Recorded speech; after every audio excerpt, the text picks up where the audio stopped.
Hi, we continue with Tabernacles Bible study through the season of Lent by praying the Psalms. And today our focus is on Psalm 137.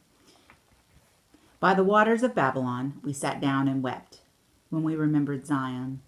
As for our lyres, we hung them up on the willows that grow in the land. For there our captors asked for a song. Our tormentors called for mirth. Sing us one of the songs of Zion. How shall we sing the Lord's song in a strange land? If I forget you, O Jerusalem, let my right hand forget its skill. Let my tongue cleave to the roof of my mouth if I do not remember you, if I set not Jerusalem above my highest joy. Remember, O Lord, against the people of Edom, the day of Jerusalem, how they said, down with it, even to the ground. O daughter of Babylon, doomed to destruction, happy the one who repays you for all you have done to us, who takes your little ones and dashes them against the rock. Admittedly, this is one of the most bitter and violent of all the Psalms. The anger and the pain are palpable here as we read through these verses. And if you notice, there's not really resolution offered.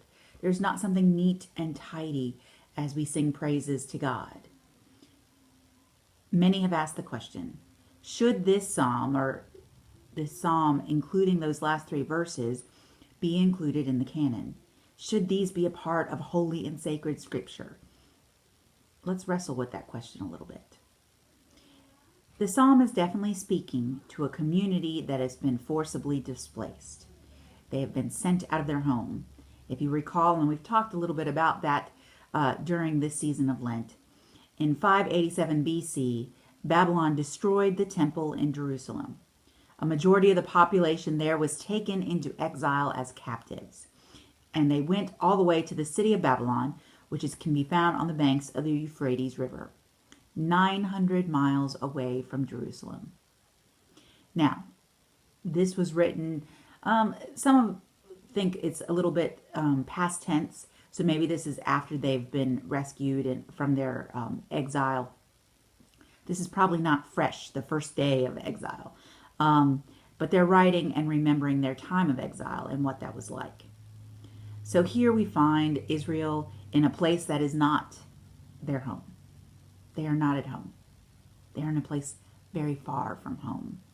And they are asked to sing their songs, almost like a joke. Go on, sing your pretty songs. Go on, sing those ones that tell us how great Israel is and how great your God is. That must hurt. That must be very difficult. But remember, their songs are about Zion.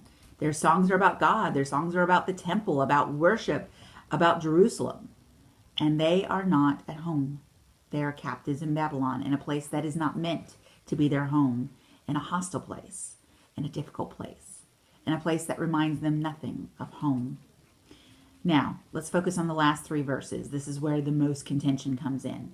The last three verses speak of revenge and the extreme pain of those who have been ripped from their homes and their lives. And this psalm is an example of how our own human feelings can include that of hatred, revenge, and we say it. We put it out there. We think it. Hopefully we don't act on it. But the range of human emotion is there, and the Psalms are there to capture it. Not necessarily to say it okay, but to say that all feelings that come out of your human experience, and especially we're sensitive to the human experience of extreme pain and something as tragic as this exile, that we see how you could come to this. We see where that pain could come out in your life. We see how you could say those words.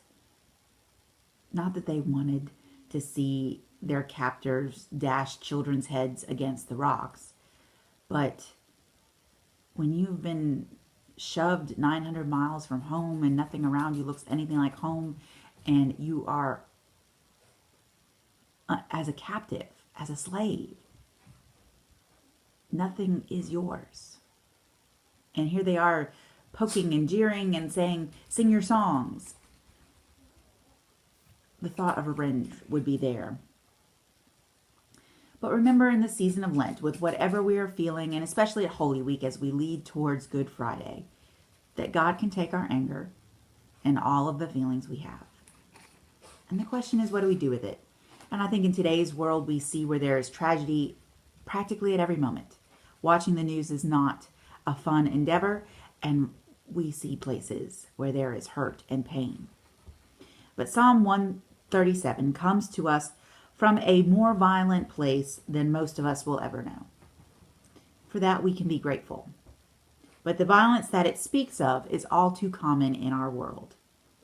Reflecting on the opening line of this psalm, by the waters of Babylon we sat down and wept when we remembered Zion.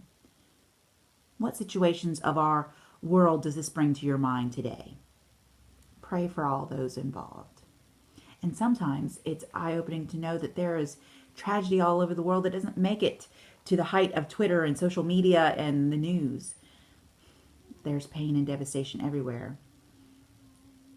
And most of us can say that we're not touched by that kind of pain and sorrow. And we have our own.